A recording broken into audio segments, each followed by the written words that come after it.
piden si podría explayarse sobre el tema de la mujer en la Iglesia. Por unanimidad, el sínodo propone que el problema de la mujer sea visto como un signo de los tiempos, con lo que significa en la teología ser signo de los tiempos, o sea, acontecimiento, lugar, persona, donde Dios está hablando, por la mayor conciencia de la femineidad, no del feminismo. En ningún momento el sínodo tomó una actitud feminista demagógica, sino que el problema de la mujer lo encaró de frente y con hondura.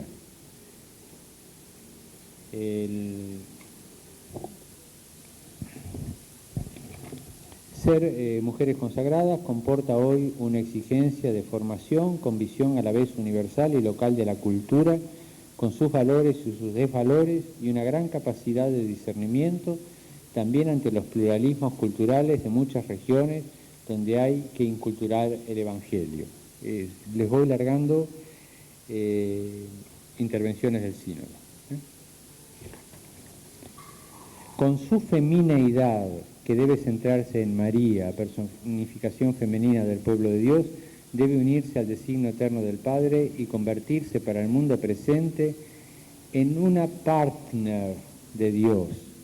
Su fecundidad y maternidad, provenientes de su ser de mujer y de consagrada, deben enraizarse más en la teología que en una psicología. Eso fue por unanimidad. O sea, no bajemos la mira. La teología de la mujer va mucho más allá que la psicología de la mujer, o sea, la incluye. Pero no nos quedemos con hacer sociología de la mujer, psicología de la mujer, sino que tomemos eso y demos el paso hacia la teología de la mujer.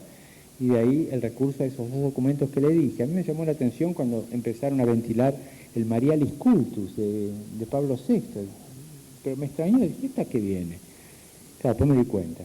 Y el de Mulieris Dignitatem del Papa actual, ¿no? O sea, una teología de la mujer, ¿no? Ayudar al hombre a encontrar a Dios en una cultura que perdió el sentido de la trascendencia y ha sido organizado en buena parte por hombres y para hombres, encierra una función esencial femenina que implica una gracia propia y testimonia sobre todo a Jesucristo, servidor que anuncia el Evangelio de amor. Su presencia en un mundo, en los distintos lugares, en las profesiones, tiene siempre que presentar un signo de solidaridad y servicio, como que la mujer es la que suscita la solidaridad y el servicio, es más de lo femenino que de lo masculino. Es curioso. La oración, la ofrenda de sí misma, como eficacias no siempre visibles, manifiestan la fidelidad de su estabilidad. Por su femineidad, don de Dios, de la mujer se exige una específica misión para ser corazón de la Iglesia y del mundo. Es fuerte la expresión, corazón de la Iglesia y del mundo. Pero esto, hago una digresión breve. La expresión esta salió del espíritu explícito e implícito de Santa Teresita del Niño Jesús que volaba en el sínodo. En la primera relación que hace el secretario sinodal la menciona como mujer profética de este tiempo y fue mencionada muchas veces, y con esta expresión cuando ella habla en la iglesia seré el amor, el corazón, en el corazón de la iglesia estaré yo, ¿no? De ahí sale esto, e implícitamente a mí me llamó la atención. Incluso esto fundamenta, por otro lado, los pedidos de episcopados enteros y de religiosos y religiosas para que sea declarada doctora de la Iglesia. Pero esta es una de las notas que me llamó la atención, la fuerza de la espiritualidad de Santa Teresita en el sínodo, aparecía cada rato. O sea, misión para ser corazón de la Iglesia y del mundo. Está llamada a la construcción de una sociedad armoniosa. Sobre la armonía, por favor, que me recuerden que quiero decir algo después. acogedora. Son rasgos que solo la mujer puede, de alguna manera, ir creando para que los hombres los asumamos, pero nace de la feminidad sobre todo. Con su capacidad intuitiva, sensible, dialogante, concreta y fuerte para responder a los desafíos actuales, a las violencias y a las pobrezas. Las mujeres consagradas están en los medios más diversos. Bueno, deben constituir un punto fuerte de referencia y de apoyo para la sociedad y también para las distintas vocaciones. Expresan al lado de los sacerdotes y de los laicos de una manera nueva la corresponsabilidad y una presencia de la Iglesia Comunión, unido a lo de armonía, quiero que me pregunten sobre Iglesia Comunión y armonía, diferente y complementaria, pero necesaria frente a un mundo autosuficiente. El hombre de hoy descubre mejor que en otras épocas y aprecia la presencia femenina como parte esencial de la Iglesia. Lo constatan también así los no creyentes y los marginados. Por eso es necesario que se reconozca, valore e incorpore apropiada y dignamente a la mujer consagrada en la vida eclesial. Y se pide que en la formación de las religiosas se haga hincapié en la formación femenina de las religiosas. En criollo, a las religiosas el sínodo las quiso mujeres y madres. Y se pide que se las forme para ser mujeres, o sea, que crezcan en su femineidad, que no se les corte el camino de crecimiento como mujeres.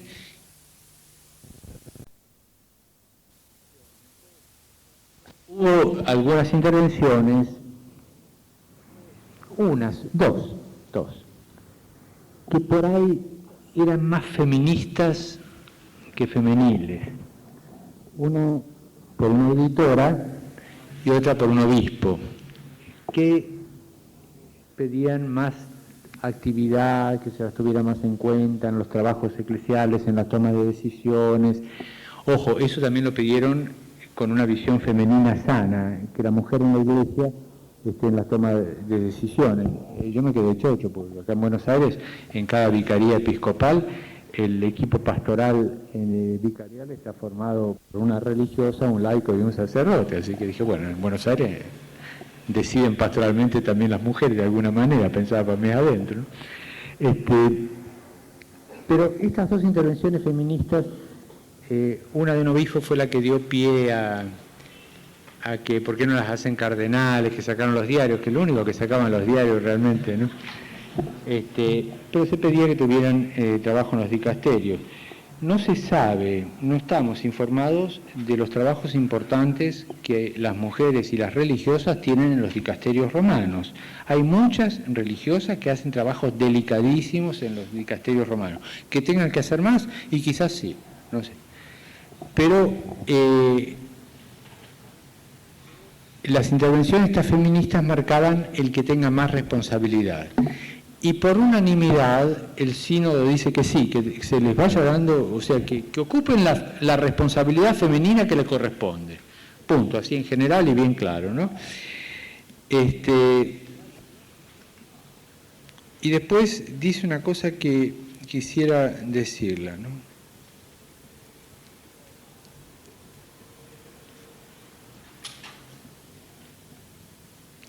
Bueno, hay una frase muy linda, dice, esto por unanimidad, las mujeres consagradas, gracias a su consagración,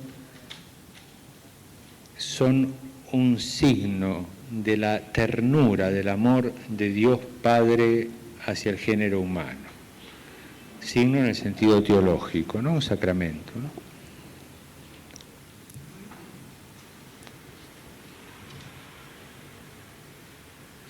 Y después de decir que se les dé más actividad en su línea de su feminidad, dice, pero la cosa va mucho más profundamente. Esto es lo que le quería leer, que fue aceptado por unanimidad, ¿no?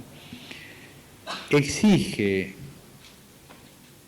que tratemos de una nueva conciencia de la femineidad, desde el punto de vista teológico, como signo de los tiempos.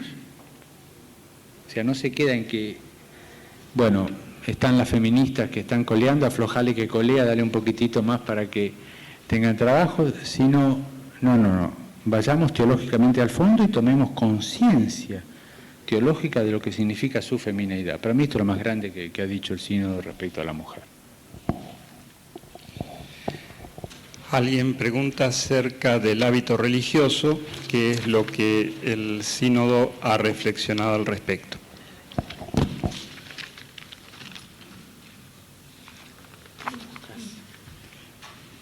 Fue uno de los temas de los que menos intervenciones hubo. El rating del hábito no estaba. En el sínodo había de tutti colori, ¿no?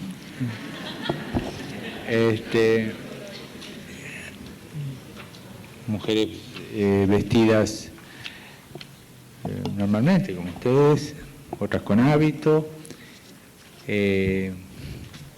La monja de las iglesias reformadas suizas con un hábito similar a las hermanas de Foucault. Si la protestante tenía hábito, la luterana no, o sea, una gran variedad de hábitos. Obviamente que el uso del hábito está unido a dos cosas fundamentales que la ley de la Iglesia contempla. Está unido a la ley de la Iglesia, pero contempla dos cosas fundamentales. La intención del fundador o de la fundadora, porque de hecho, bueno, acá me estoy acordando de una congregación argentina que el fundador la fundó sin hábito, después vino una superiora general, muerto el fundador, y les encajó un hábito horroroso, y bueno, después volvieron a su fuente, ¿no? Fueron fundadas porque su apostolado exigía que fueran así. O sea, ir a cuál fue la intención del fundador, al carisma fundacional, o sea, qué se pidió ahí, y segundo, también estar unido a las pautas culturales, ¿no es cierto? O sea, en las culturas de su tiempo, qué tipo de hábito, y no solo del tiempo, ¿no? Acuérdense de las vicentinas, ¿no? Cuando iban a su terreno que a uno lo pinchaban con las cosas ya que tenían, o sea, modernizar el hábito, lo pedía Pío XII ya, ¿no es cierto?, las que fueron fundadas con hábito, sino también de los lugares. En el sínodo había una monja africana, vestida como africana, con esas cosas que tienen las africanas, era su hábito, no vestía de civileza. Había una que vestía de civil y otra era el hábito, pues se notaba que era un hábito religioso, ¿no? Y una hindú con... Bueno, la Madre Teresa, ustedes ven qué hábito tiene, un hábito hindú, decía, es el vestido de una mujer india con un velo, ¿no? Estaba ahí con su hábito y... O sea, las dos cosas, ¿no? La cultura temporal y geográfica y la intención del fundador. Respecto al hábito, por unanimidad, el sínodo más o menos se habló en esta línea. El hábito, primer principio, es un signo de la consagración religiosa. En la actual cultura, demasiado secularizada y por otro lado, tan signada por la cultura de la imagen, la Iglesia no tiene ningún interés, no quiere, dice, perder la fuerza de un testimonio tan visible de aquellos varones y mujeres que consagraron su vida a Cristo. O sea, la Iglesia dice, en esta época no queremos perder este signo. Habla en general como premisa. Acuérdense de lo que dije al principio, que reconoce y las que fueron fundadas sin hábito o los que fueron fundados sin hábito. Segundo, el hábito religioso o un símbolo idóneo que puede adaptarse a las culturas donde el instituto sirve, o sea, presta su servicio, se use y que sea un signo elocuente de consagración, de pobreza, de simplicidad, de comunión, dedicado de una persona dedicada a Jesús amante. Tercero, los institutos que desde su origen o por las propias constituciones no usan su hábito, no usan hábito, procuren que sus miembros respondan con su vestido a un garbo de dignidad y de simplicidad propia de nuestra vocación. Como ven, es bien amplio lo que se ha dicho del hábito. Es un signo que la Iglesia no quiere perder por dos razones muy claras: mundo secularizado y cultura asignada por la imagen. Segundo, que se adapte a las culturas donde esté y que sea siempre algún tipo de signo visible. Tercero, los que fueron fundados sin hábito o sus constituciones lo prescriben así, porque hubo revisiones constitucionales aprobadas por la Santa Sede que le permitieron eso, que por favor guarden la dignidad y la simplicidad que corresponde a un consagrado. A mí me gustó.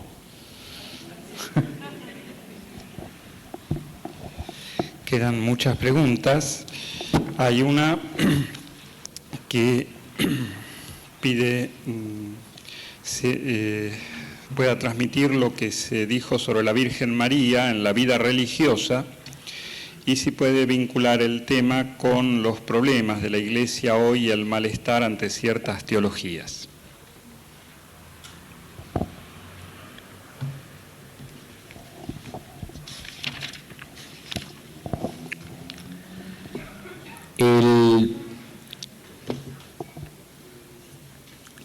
Hay que unir el tema de la Virgen con el tema de la mujer, es decir, se reflexionó sobre la mujer teniendo en cuenta la Marialis Cultus, como le dije, o sea que la Virgen ya estaba metida en ese tema, ¿no es cierto?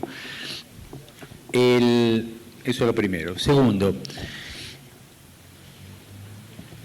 cuando en un círculo se hizo una propuesta sobre la Virgen, hubo algunos miembros del círculo que dijeron, sí, pongámoslos en vida espiritual, con oración, lección divina, etc. Y quien proponía esa propuesta dijo, de ninguna manera, esto es algo que pervade toda la vida religiosa. Por lo tanto, tiene que tener injerencia en la totalidad de las proposiciones. O sea, como la Virgen como referencia estructurante de la vida consagrada. Pero a mí se me escapa a veces vida religiosa, pero es restrictivo. No, vida consagrada en general, con las nuevas formas y todo. Por costumbre uno habla así, pero cuando digo vida religiosa, a no ser que lo explicite restrictivamente, estoy hablando de vida consagrada. Bueno, entonces, en las propuestas creo que fue la única que tuvo la totalidad de los votantes a favor sobre la Virgen, ¿no es cierto?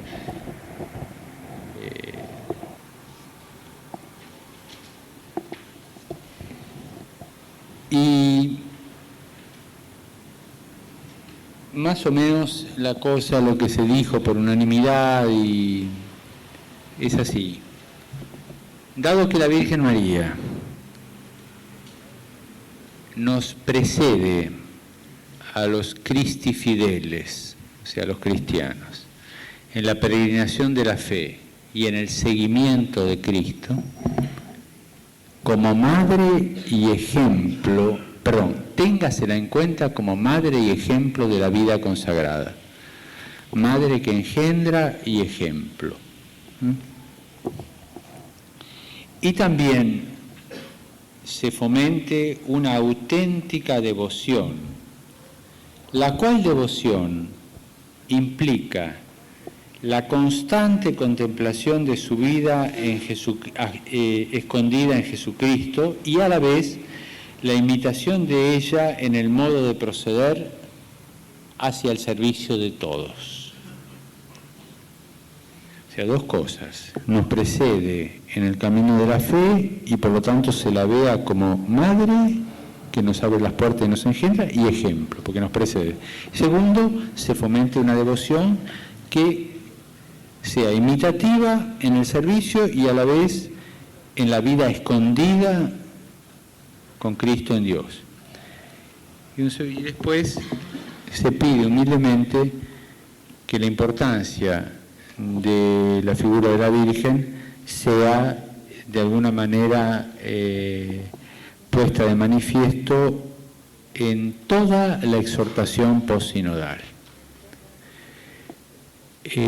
Ahora, la segunda parte de la pregunta es el malestar.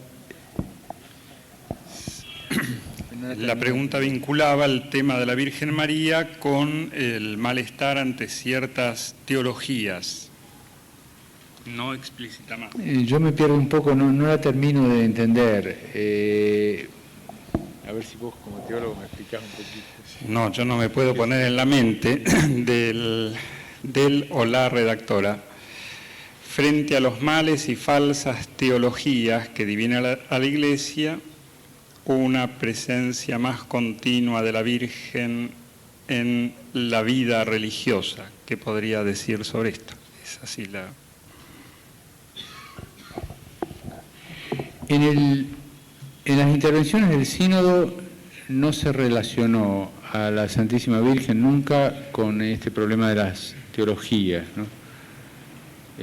No me acuerdo que haya habido una relación así, aunque exista, ojo, existe, pero no apareció nada, ¿no? Lo que diría sería de Micoleto, y acá prefiero hablar de lo del sínodo, no de lo mío, así que si me perdonan esta parte prefiero no responderla porque la tendría que pensar y sería mía, no del sínodo.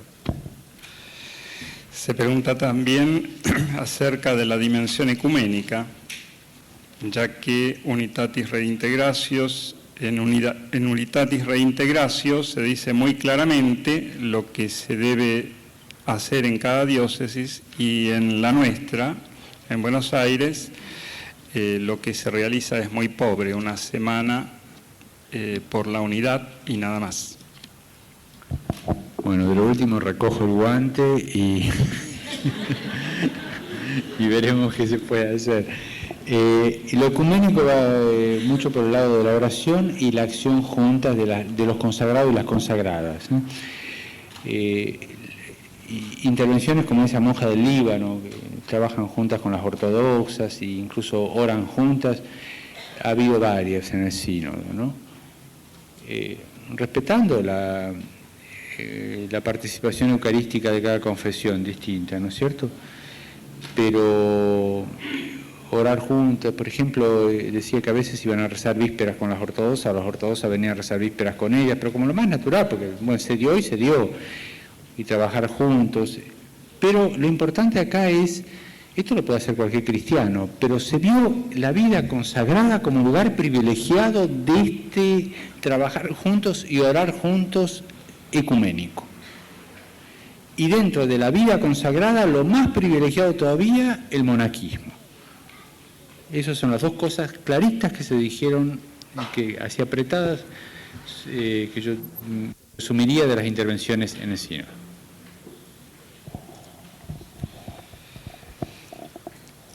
¿Qué mensaje daría usted a los religiosos después de haber participado en el sínodo? ¿En qué aspectos de la vida religiosa tendríamos que hacer hoy más hincapié para lograr una auténtica renovación? Y si puede vincular con esta pregunta también esta otra, algo concreto sobre el tema de la dimensión profética de la vida consagrada.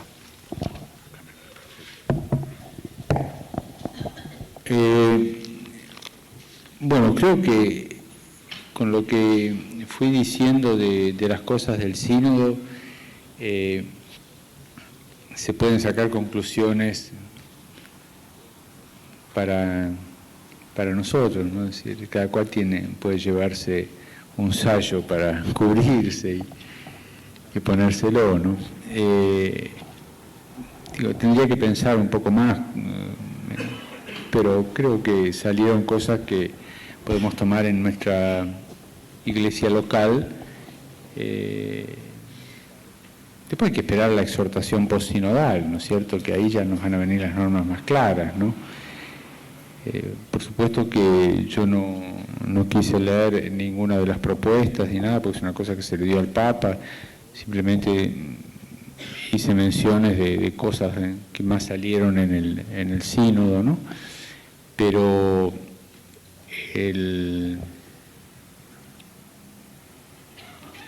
todos estos temas influyen de alguna manera en nuestra vida consagrada, así que la síntesis, no me atrevo a hacerlo ahora de qué le conviene más a esta iglesia local, lo tendría que pensar y rezar un poquito, porque por ahí digo una barbaridad, ¿no? O una injusticia. De la dimensión profética. El principio que dejó muy claro el sínodo, que todo el santo pueblo fiel de Dios tiene oficio profético por la participación suya en la edificación del cuerpo de Cristo. Participamos del profetismo de Jesucristo recibido en el bautismo. O sea, nuestra pertenencia al santo pueblo fiel de Dios nos hace proféticos. Ese es el principio del cual se partió. El profetismo nace de la experiencia de Dios y de las cosas que se viven a la luz de esta experiencia en la vida cotidiana. El profeta es el cristiano que, dotado de fortaleza del Espíritu, anuncia la voluntad de Dios. Estoy diciendo frases de cosas que se dijeron y fueron aceptadas, no de cosas que se discutieron y no fueron aceptadas. El pueblo de Dios es un embajador, uno que anuncia los bienes futuros, la promesa de una vida nueva, y es una voz que proclama la presencia del Señor de la historia entre nosotros. Por tanto, otra de las cosas que se dijo, todos traigan a la memoria que cualquier gesto o palabra profética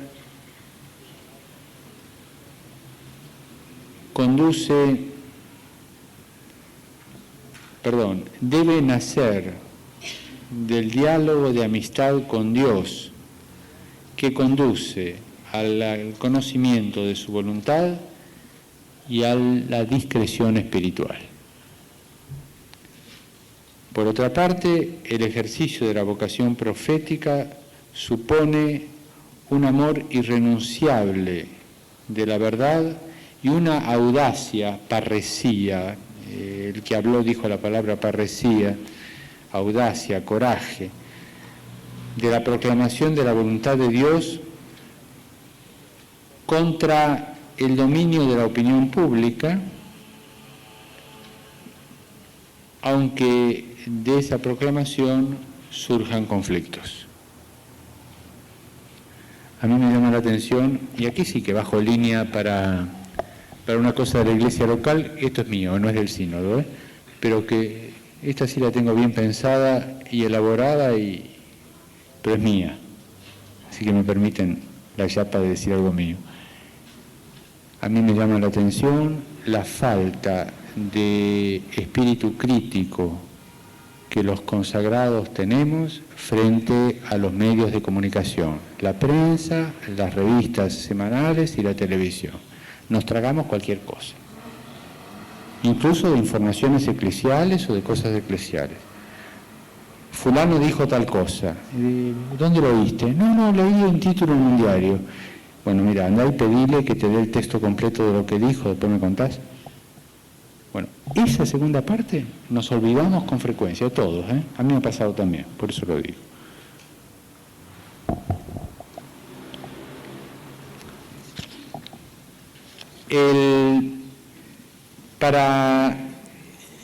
discernir un auténtico profetismo, hay que considerar estas cosas. Esto salió y fue recibido unánimemente por el sínodo.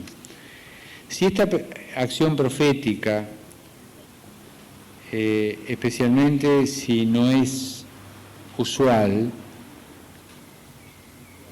nace del carisma del propio instituto.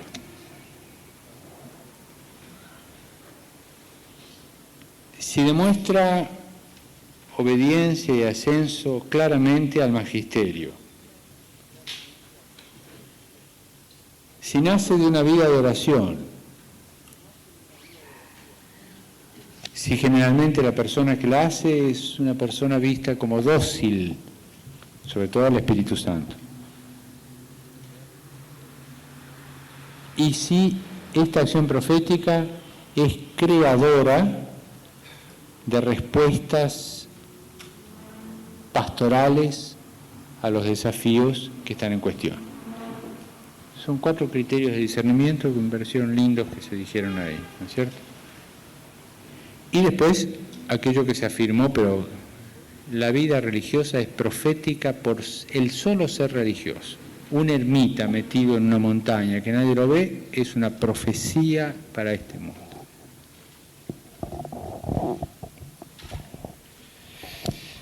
Se pregunta si se trató en el sínodo la esencialidad de la vida consagrada para manifestar el misterio de la Iglesia, al mismo nivel que la distinción, jerarquía, laicos. Sí, se trató. Lo primero es lo que yo les decía, que está en camino una teología de la vida consagrada, y se pide que en las proposiciones, en las cosas, al menos que decían, yo propongo tal cosa, mucha unanimidad en proponer en que los teólogos profundicen más esto para ver la esencialidad de la vida religiosa, su distinción con la vida consagrada, acá soy religioso, consagrado, distinto, y que se elabore mucho más esto. Y también se pide que se trabaje en el marco de la totalidad del cuerpo eclesial, y por ahí se decía que así como se hizo un documento de hace 15 años entre las mutuas relaciones entre obispos y religiosos, de alguna manera eso mismo se trabaje con el mismo espíritu de ese documento, que era un espíritu creativo, constructivo, las mutuas relaciones entre laicos, sacerdotes, religiosos, obispos, etc. O sea, ver cómo se van entramando de alguna manera esas relaciones. Quedan 2 preguntas. Una, interpretando los ganchitos cuneiformes que tengo delante en este valioso papiro. Dice, pregunta si cómo trató el sínodo el tema de la formación para y en la vida religiosa, incluyendo, creo que dice, la formación permanente, y si se relacionó este aspecto con la reflexión anterior para la formación de los presbíteros como en Pastores Dabo Bovis. Sí, el tema de la formación se trató ampliamente y hay cosas interesantes en el tema de la formación que llaman la atención, ¿no es cierto? Por ejemplo, bueno, ya dije que los primeros años se pedía que se hicieran en su lugar.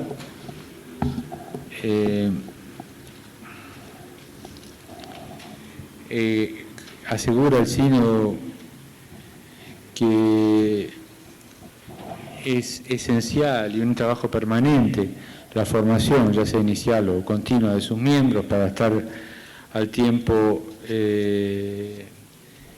a nivel del signo de los tiempos, que la formación es un camino de respuesta a Jesucristo y que en los primeros años eso hay que cuidarlo mucho, a ver si realmente este consagrado o esta consagrada está creciendo en una respuesta positiva a Jesucristo. y se le pide por favor a las superiores, a los superiores, que pongan entre prioridades el tema de la formación para el crecimiento y la calidad de su instituto. La formación se pide que sea cuidadosa, verdadera, sincera, plena, asidua, firme, apta, que llegue a lo más íntimo de la persona y no a una exterioridad de modales solamente, ¿no?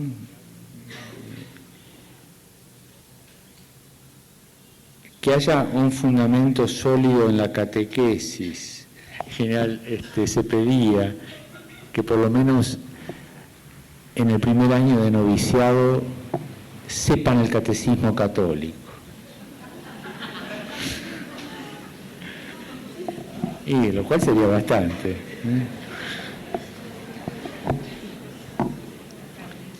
También en las actitudes, que se los forme hacia una conciencia crítica de los valores y contravalores de la cultura actual y la que va a venir. O sea, que no seamos tontos. O sea, una formación en conciencia crítica de los valores y los contravalores. Y para lograr esto más fácilmente, que se lo forme en la dimensión contemplativa y que se fomente la práctica del discernimiento espiritual. Después se habló mucho de los religiosos ancianos, bueno, como fruto maduro de formación y un signo de los tiempos, y alguien dijo lugar teológico de las familias religiosas, ¿no? Pero de eso no me detiene. Una última pregunta que es anecdótica, puede parecer, quien la formula lo hace también con esta cautela, aunque la pregunta no viene directamente al tema, pero puede interesarnos a todos. ¿Cuál es el verdadero estado de salud del Papa Juan Pablo II? El día que cumplía 16 años de pontificado, bueno, cayó en domingo, pero el sábado, el cardenal O'Connor, había 3 presidentes delegados, el cardenal O'Connor de Nueva York, el cardenal Clancy de Sydney, Australia, y el cardenal Martínez Omalo, prefecto de la Congregación para los Religiosos.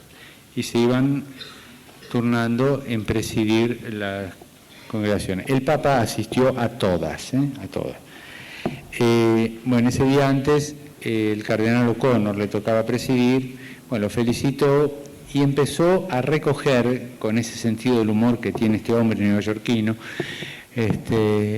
las cosas que se decían del Papa. Dice, claro, si leemos los diarios nos vamos a encontrar ante un hombre moribundo y abundó en eso, todas las cosas que decían los diarios. Si pensamos con un poquito de imaginación de Hollywood, el que tenemos aquí es un doble, porque el otro está ahí en una enfermería y qué sé yo, qué sé yo. Las dijo todas, no se cayó ni una. Y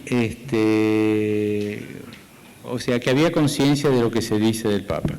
Miren, yo simplemente, saquen la consecuencia ustedes. El Papa se reunía con nosotros a las 9 hasta las 12:30, pero ya 8 menos cuarto había tenido audiencias. Después de las 12:30 tenía una audiencia más, o 2 más, y a la 1:30 almorzaba con nosotros. Todos los participantes del sínodo pasaron a almorzar o a cenar con el Papa, de grupos de 8 o de 10. Todos.